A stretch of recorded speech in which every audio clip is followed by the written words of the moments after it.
Yo, what is good YouTube? I am Richie Kicks, and today I'm going to be bringing you all the performance review on the second version of Spencer Dinwiddie's third signature shoe with 361 degrees, the DVD 3 SE.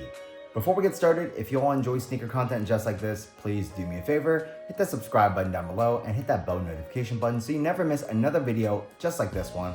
If you did want to buy a pair of the DVD 3 SEs, I will leave an affiliate link in the description box below. If you do purchase through that link, it does help me out directly, which is very, very much appreciated. But anyways, let's get right into it. As always, starting off with the traction, the DVD 3 SE features the exact same traction pattern as the regular DVD 3. What you're gonna get is like this multi-directional traction pattern. I have no idea what to call this. Maybe some like a bunch of squares with some like patterns inside those squares. But yeah, I mean, how does it perform? It's pretty good. If you are playing on your cleaner courts, you're not gonna have any issues. You're gonna have a very nice hard stop, and the traction performance on the cleaner courts is very, very nice. Moderately dusty courts, do the occasional wipe, you should be good to go. And then on heavily dusty courts, that's kind of where you might run into some problems.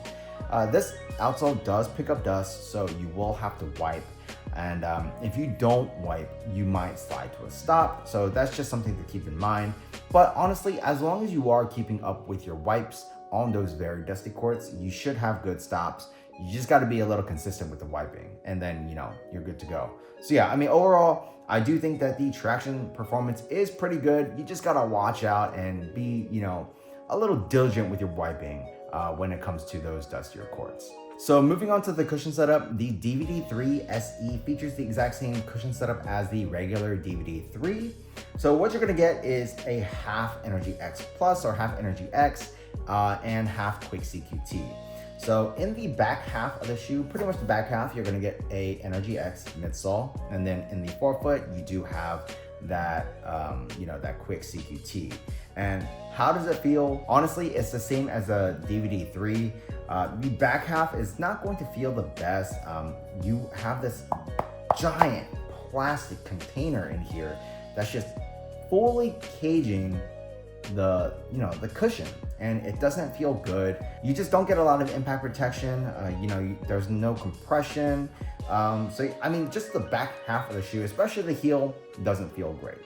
But the forefoot still feels really, really good. That Quick CQT is bouncy. You feel very, very like you're almost being propelled forwards. It has good impact protection. I would say that court feel and responsiveness obviously isn't going to be the best, but it's still more than enough, especially for me. So yeah, I mean, overall, the cushion setup in here, like I said, it's the exact same as the regular DVD 3. The back half is disappointing, but the forefoot is very, very nice. So moving on to the materials, the DVD 3 SE features a completely different upper setup compared to the regular DVD 3. On the regular DVD 3, you kind of have like this plasticky upper, whereas on here, you do have a full textile upper. And personally, I really, really, really like this upgrade or update to the shoe. It just feels more premium, it's more breathable, and I think it just overall looks a little bit better too. In terms of the actual performance of the materials, it still does a great job. It gets the job done just fine. Moving to the tongue, you do have like this open knit tongue as well, with very, very minimal padding, but it has enough on the top half where if you do like to crank down your laces, you won't feel the laces digging into the top of your foot, which is awesome. So yeah, I mean, pretty much, it's just they went from a plastic or fused upper to a knit upper, and I think that's a very, very welcome update. I do think that these materials outperform the regular materials on the regular DVD 3. So yeah, the materials on here from a quality standpoint, much, much better, and in terms of performance, it gets the job done very well. So moving on to the fit, same with the DVD 3. I think, going true to size is probably gonna be the best thing for everybody. I'm a slightly wide footer. I went true to size and I felt pretty good. Maybe just like slight narrowness up in the forefoot area. Also, something you have to watch out for if you are a wide footer is this plastic piece right here.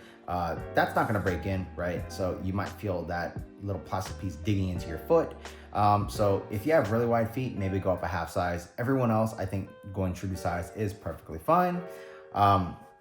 Same deal with the regular DVD3 too. I do have like a little bit of dead space up in the toe box area. You can kind of see that bubbling right here. It doesn't really do anything. It's just, something you notice if you look down, but I never felt like the material's like caving in onto my foot or anything like that. So that's good. You do have a half booty upper in this shoe, which gives you as close of a one-to-one fit as possible. And then, yeah, I mean, you have some like pretty good heel padding in here. So yeah, the overall fit of this shoe is good. Just, if you have really wide feet, go up a half size probably. And everyone else, I think going true to size is probably your best bet. So moving on to the support. Personally, I had absolutely zero issues with the support in the shoe. You do have an internal heel counter with some nice little heel padding. So yeah, I didn't have any heel slippage or heel containment issues. As far as side-to-side movement on the footbed, I do think that the materials still do a very good job of making sure your foot is nice and planted on that footbed. You're not gonna be sliding around anywhere, which is great. And then when it comes to hard lateral movements, you do have like a fairly wide base here, and you don't actually have like an outrigger, but it's more than wide enough where, you're not going to be rolling over. And then in terms of torsional rigidity and stability, you're going to be covered there as well. You do have this like plastic TPU piece right here. It is very stiff and rigid. So yeah, I mean, you're covered. Overall, the support in this DVD3 SE is still very good. And like I said, I have no issues. So the DVD3 SE retails for $129, which is the exact same price as the regular DVD3. And for $129, I mean, I still think this is a pretty solid performer. You gotta watch out for the traction on those dustier courts. You just gotta wipe right. And then the only other kind of let down in the shoe is the fact that the back portion of this cushion setup in the shoe is just not great, whereas the forefoot feels amazing.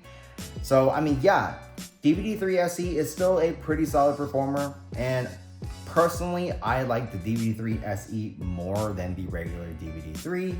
I think it looks a little bit better because of the material differences, and I think it feels like a more premium shoe because of the material differences as well.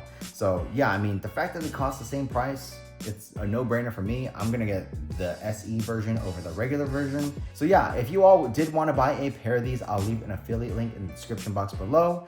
Like I said, if you do purchase through the link, it does help me out directly. Very much appreciated. But yeah, that's pretty much it for this performance review. If you all like this video, please do me a favor, hit that subscribe button down below, and hit that thumbs up button for me, leave a comment. It really does help me out. Check out these videos over here, and that's pretty much it. Until next time, peace.